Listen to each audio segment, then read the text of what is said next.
നമസ്കാരം. നമ്മളുടെ ആന്റണി രാജു, പണ്ടത്തെ മന്ത്രി, അങ്ങനെ മന്ത്രിസ്ഥാനവും പോയി, MLA സ്ഥാനവും പോയി, ഇപ്പോൾ ജയിൽവാസമായി.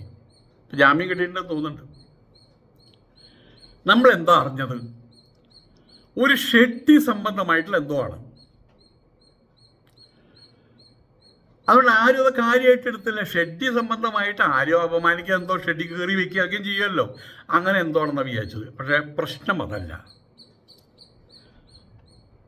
എന്നോട് തന്നെ പലരും ചോദിച്ചു എന്താണ് ഈ ആന്റണി രാജുവിൻ്റെ ഈ പ്രശ്നം എന്താണ് എന്ന്. പക്ഷേ TV ചാനലിൽ അവിടെയും ഇവിടെയും വരുന്ന സമയത്ത് അവർ പിന്നെ വലിയ ക്ലാസിക്കുകൾ, മറ്റേ തിസിഷനായിട്ടല്ലേ സംസാരിക്കുള്ളൂ. ജനങ്ങൾക്ക് മനസ്സിലാവുന്ന രൂപത്തിൽ സംസാരിച്ചു കഴിഞ്ഞാൽ അപ്പോൾ അവരുടെ ബുദ്ധി ജനങ്ങളുടെ ഒപ്പം നിൽക്കുന്നു എന്ന് വരില്ലേ. ആയതുകൊണ്ട് തന്നെ നമുക്കൊന്ന് സംസാരിക്കാം. ഞാൻ നിങ്ങളുടെ കൂട്ടത്തിൽ പെട്ട ആളാണ്. 8ാം ക്ലാസ് മാത്രമേ പഠിച്ചിട്ടുള്ളൂ. 8ാം ക്ലാസ് പഠിച്ചിട്ടുണ്ട്. എന്താണ് ആന്റണി രാജുവിൻ്റെ പ്രശ്നം? ഇത്രയും വർഷമായിട്ട് 10-30 വർഷമായിട്ട് കേസിങ്ങനെ തുറന്നു പോകുന്നതിൻ്റെ പുറകിൽ ആ കേസിൻ്റെ യഥാർത്ഥ രൂപം എന്താണ്? ഇത്രയും വലിയ ശിക്ഷ, 3 വർഷത്തെ ശിക്ഷയാണ് കൊടുത്തിട്ടുള്ളത്. MLA സ്ഥാനം തെറിക്കുന്നു. 6 വർഷം ഇനി ഇലക്ഷനിൽ പങ്കെടുക്കാൻ പറ്റില്ല. അത്രയും രൂക്ഷതരമായിട്ടുള്ള ഒരു പ്രശ്നം അതിൻ്റെ പുറകിലുള്ളത് കൊണ്ടാണല്ലോ സംഭവിച്ചത്. എന്താണ് ഈ ഷെഡ്ഡി പ്രശ്നം? എന്താണ്?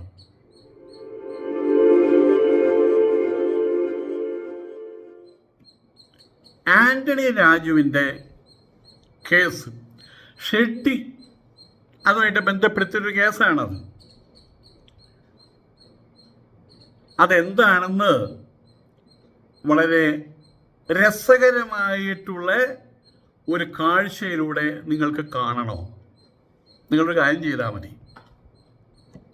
അടുത്ത തിയേറ്ററിൽ പോയിട്ട് ആനവാല് മോതിരം കാണുമെന്ന് നടക്കില്ല. കാരണം ഇപ്പോൾ ആനവാല് മോതിരം ഇപ്പോൾ ഏത് തിയേറ്റർ ഉണ്ടാവില്ലല്ലോ. പക്ഷെ നിങ്ങളുടെ വീടിനകത്തുണ്ടല്ലോ തിയേറ്റർ, യൂട്യൂബ്.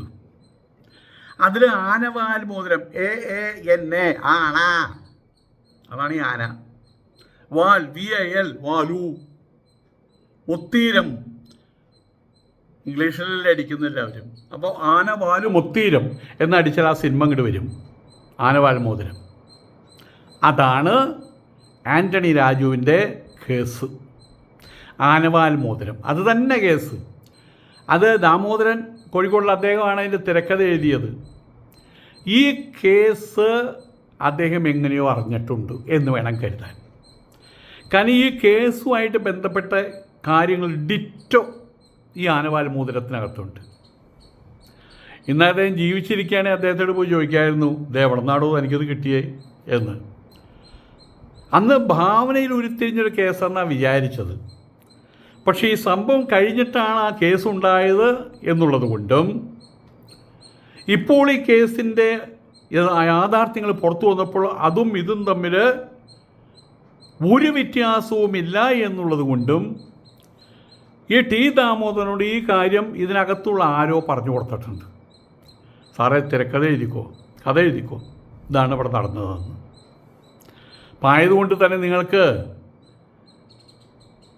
TV ചാനലിലുള്ള വാഗ്വാദം ഇതും കേട്ടത് എന്താണ് ഈ പറയുന്നത് മനസ്സിലാക്കാൻ പറ്റാത്ത ആളുകൾ, എന്നാൽ ഈ കാര്യം എന്താണ് മനസ്സിലാക്കാൻ താല്പര്യമുള്ള ആളുകൾ ആനവാൽ മോതിരം കണ്ടാൽ മതി.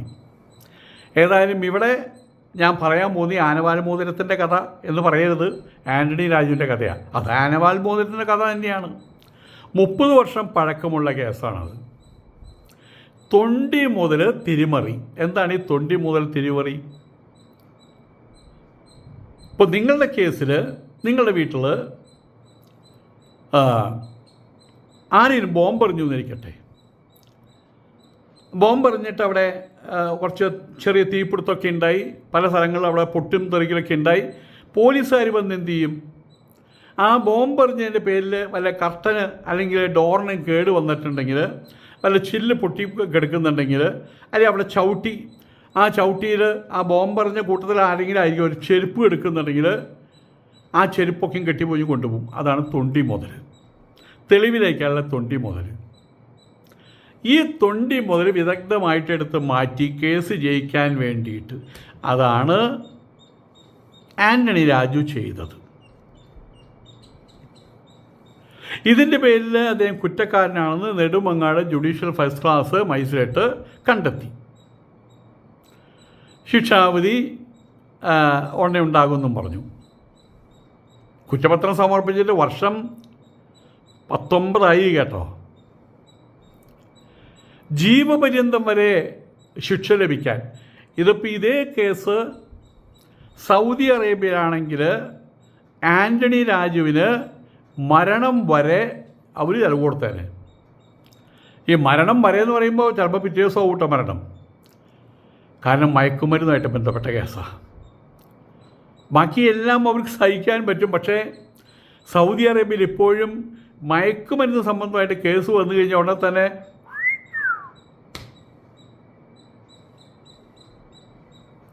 അതിൻ്റെ കൂട്ടത്തിൽ സർക്കാർ ഉദ്യോഗസ്ഥന്മാരെ ഇതിനകത്ത് കൂട്ടിച്ചേർന്നിട്ടുണ്ട്. ഈ തൊണ്ടിമുഴൽ മാറ്റുന്നതിന് ജോസോ മറ്റൊരാൾ കൃസംഗി തന്നെ ഇയാളെ കൂട്ടത്തിൽ പെട്ടതാണല്ലോ.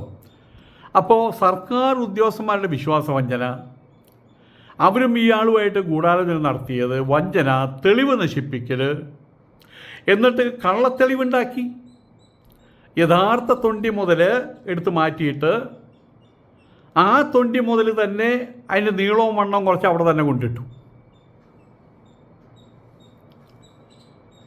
MLA ആണ്, പൊതുസേവകനാണ്.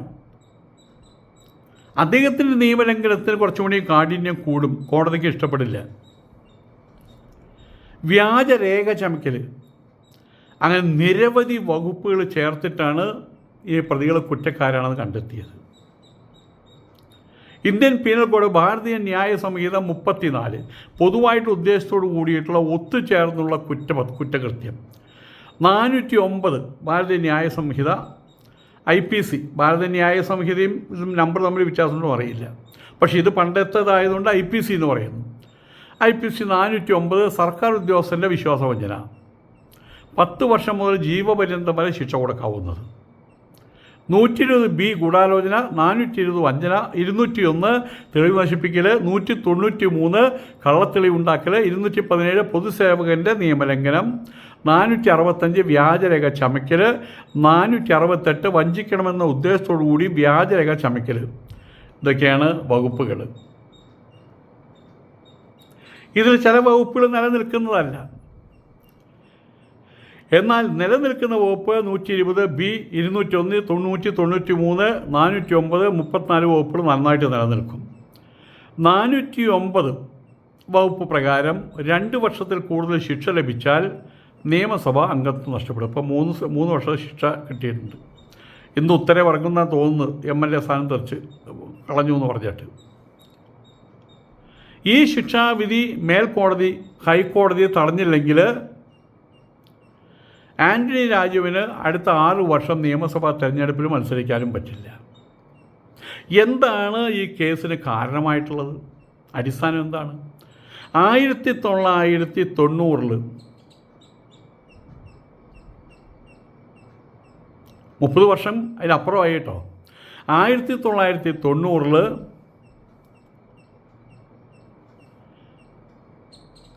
മയക്കുമരുന്ന്, ഹാഷിഷാണോ ചരസാണോ എന്നറിയില്ല, അത് കയ്യിൽ വെച്ചതിന് ഒരു ഓസ്ട്രേലിയൻ പൗരൻ അതും കയ്യിൽ വെച്ച് അയാൾ ഇവിടെ എത്തി. അയാളുടെ പേര് ആൻഡ്രൂ സാൽവറ്റോർ സെർവല്ലി എന്നാണ്. നാരായണൻകുട്ടി എന്നായിരുന്നെങ്കിൽ പറയുമ്പോൾ മനസ്സിലാവില്ലേ. ആൻഡ്രൂ സാൽവറ്റോർ സെർവല്ലി ഓസ്ട്രേലിയൻ പൗരനാണ്. അങ്ങേര് തിരുവനന്തപുരം വിമാനത്താവളത്തിൽ വെച്ച് അത് കണ്ടെത്തി അറസ്റ്റ് ചെയ്തു.